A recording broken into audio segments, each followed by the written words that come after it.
بسم اللہ الرحمن الرحیم. السلام علیکم ورحمۃ اللہ.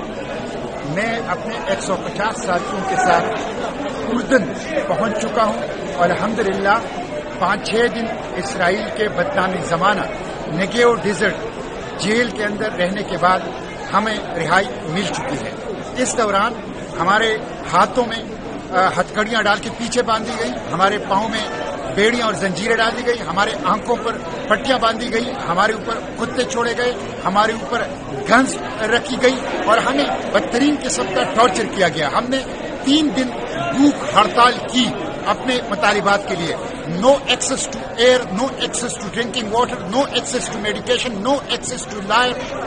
کسی قسم کی چیز تک ہمیں رسائی نہیں تھی. ایک بدنامی زمانہ جیل تھا، لیکن الحمدللہ ہم رہا ہو چکے ہیں اور فلسطین کی آزادی کی جدوجہد جاری رہے گی. اس ناکہ بندی کو ہم توڑیں گے، بار بار اس کے لیے جائیں گے، غزہ کو بچانے کے لیے کوشش کریں گے اور جو جینوسائیڈ کے مجرم ہیں ان مجرموں کو کیفر کردار تک پہنچائیں گے انشاءاللہ. مزاحمت جاری رہے گی، اڈیالہ جیل سے اسرائیلی جیلوں تک.